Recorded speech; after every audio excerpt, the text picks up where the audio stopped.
Hola everyone, good afternoon. My name is Avi Cohen. I'm one of the founders of LiveView and the COO of the company. So we started the company about 13 years ago, and about 10 years ago we penetrated to the Brazilian market. We're selling our product to big broadcasters like TV Globo, SBT, TV Record, but also to all small entities like House of Worship, sport leagues, and small enterprise company. So what our company is doing, we have this small mochila that we have inside a mochila, small encoder. Like you see here, we have the LU300. We allow to stream high quality video from the field back to the studio. So in this kind of device, we have multiple modems from Claro, Vivo, Oi, Team, right, from different carrier. We grab the video from the camera, we compress it, and after we compress it, we send it through this multiple carrier. So this is what's called bonded cellular technology. So it's going from this device to the different cellular towers. From there, it's going back to the TV station or to the studio, where we have a receiver that will receive the sub-signal. We'll assemble the video, we'll decode it, and we'll spit it out as a live video feed. So today, whenever you watch TV Globo, SBT, TV Record, any one of the big broadcasters, when you see breaking news of riots or covering the coronavirus or covering sport event, it's most likely done with our technology. So with regard to the COVID, it started about in March in the US, February, March.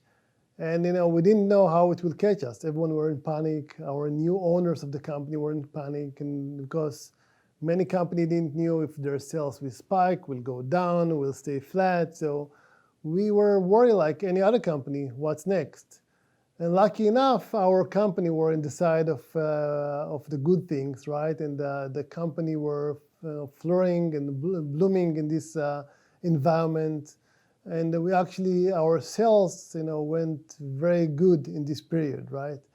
So we sold a lot of product to TV station, to enterprise, to House of Worship. We did very well in the last 6 months. We broke records of any other record that we have in the last few years of sales, right? So if we look at the TV station, what's happened, as soon as the first patient, that had coronavirus in CBS, they shut down the whole building. Same with Fox and same with NBC. So what we saw in March, we saw studio after studio being closed, both in California, New York, and Boston. Eventually, we shut down the whole country. What's happened, this anchor that sat in a big, nice studio, inside 30 Rockefeller Center in Manhattan, need to now work from their home studio. So what a TV station did, it did capsule of cameraman, or a soundman, and the anchor itself going to the anchorman at his house from a mini studio and shoot the live news from his house studio. So this required a lot of cameras, a lot of lighting, a lot of microphone, a lot of backpacks, because this is out of the studio.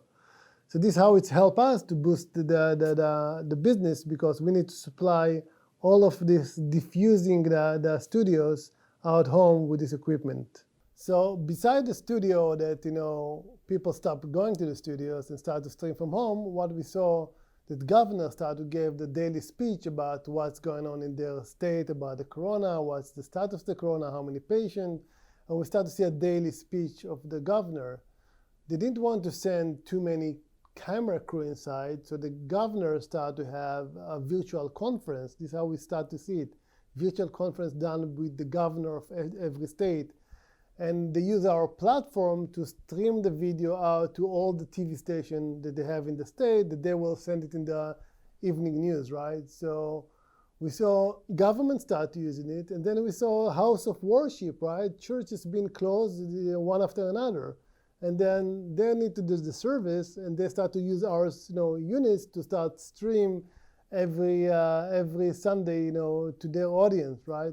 We saw a big company that manufacturing, that the big boss cannot fly anymore to see what's happening in the field, to start to stream video to the guys in the field and from the field back to the headquarters. So we saw a big trend, and people in the beginning try to use Zoom or Skype or others, but this was not suitable, right? So the video was choppy a bit, it was not reliable.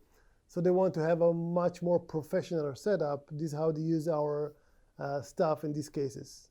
So with regards to sport, it was a totally different story. Sport dried out, no games, nothing happened. All the league freeze, the NBA freeze in the middle, NFL pushed their games, all the soccer game were, a league freeze. So we saw a big stop. So different than the news, we see blooming, we see sport drying out. We got a lot of cancellation of contract, right, from our client. But then we saw a little bit shift, right, because we start to see the leagues coming back a little bit by little, start to do it in capsule. But then instead to bring the big satellite track, the big production track to the field, then no, we cannot risk too many people coming to the field. We cannot risk too many crews. In the past, they were bringing 300 people, 200 people crew to do a big production. This time, they decided to do a remote production. And there's a phrase called REMI, right? It's a remote production when you're sitting remotely and doing the production in a different area, not in the field. So we start to see a big production house, saving on money, less risking people, and less traveling, right? And then reducing the cost of the production by more than 50% by doing the production in a different way. So we have a small production that we know, for example, in Austin. They will get all the feed from the live view camera from the field back to their studio, edit there in live. They have the referee, they have scoreboard, they have all what they need in the remote production, and they will stream it from there. So again, we saw a big shift in the sport. It just started, and we're going to see it more and more in the coming month to see this trend continue. So we talk a little bit about news. We talk a bit about other than news, like production, house of worship, enterprise. We talk a bit about sport, but let's talk a little bit about trade show. This is why we are here today. So we are participating in many trade shows for the media, for the video trade show, and of course, all of them were canceled. And we were regular to have a big booth, attending tens of people to the booth. We were spending few $100,000, right, on every big trade show that we're doing, and few tens of thousands in small trade show, right? Suddenly for us, first of all, it's free up a marketing, budget that we can use. But it was awkward not to have this trade show. How are we going to meet client? How are we going to launch a new product? So a good example, we launched a new product called the LU800. You can see it here. It's a flagship product. And what we usually do, we'll take this product and in NAB, which is the biggest show in Vegas in April, we'll have a big party, we'll have a toast of wine, we'll bring many people. But usually in the past, when we launch a new product, we have 100, 200 people coming to the booth, sit, shake hands, discuss it.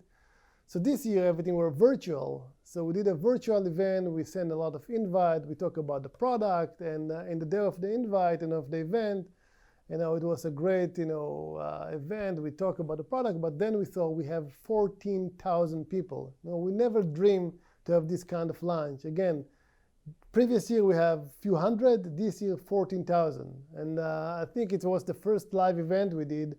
I'm sure that we get improved later on, and this number will even spike to be higher. So we're talking with several vendors that are doing trade show, right, that we usually participate with them. And one of them is a small trade show here in New York. It's a video summit, trade show that teach you how to use video in your trade show to boost your trade show. And usually they have 500 people coming in and about 2,500 people joining virtually. Usually what they want to show that the virtual is covering all the costs of the conference by selling tickets to the virtual. It was a good case study for them. So this year, obviously, they canceled the physical. They did only virtual. And they have about 10 to 15,000 people joining the virtual. And their revenue were out of the roof as well. So they showed that they proved that virtual can work almost as same as physical. So many trade shows are try to consider what to do next. Many of them push the trade show later down the year. Hopefully we have vaccine by that. Some of them get ready to do a virtual. And there's a lot of hesitation, should we go virtual, should we go stay physical? And some people said, don't worry, in 1 year, 2 years from now, everything will go back, everything will be a physical trade show. Nobody likes to do it virtually. Once the flights will be back, vaccine will be back, everything is normal. This is one group of people. Another group of people saying, no, once we test it, and we test it for almost a year now, right? The virtual is working and you can benefit from this. You have more audience coming in.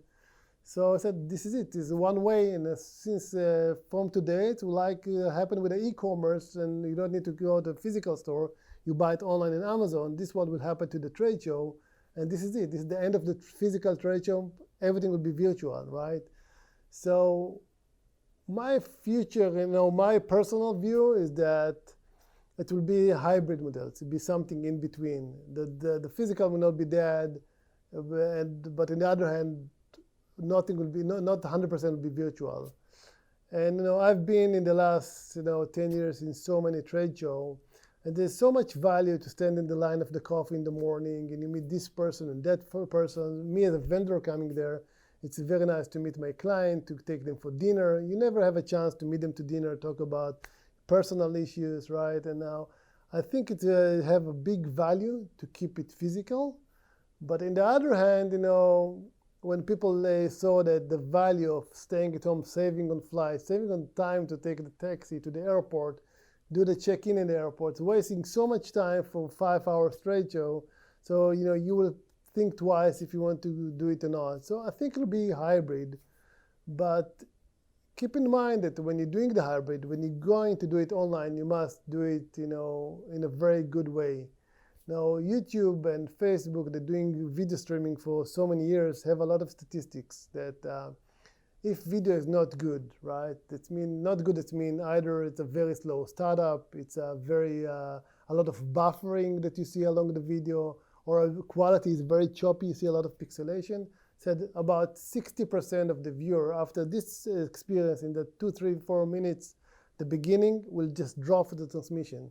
So if you have a trade show and you work so hard to bring people, if the video is choppy again, 3 minutes, boom, they're out. You're losing 60% of your people, right?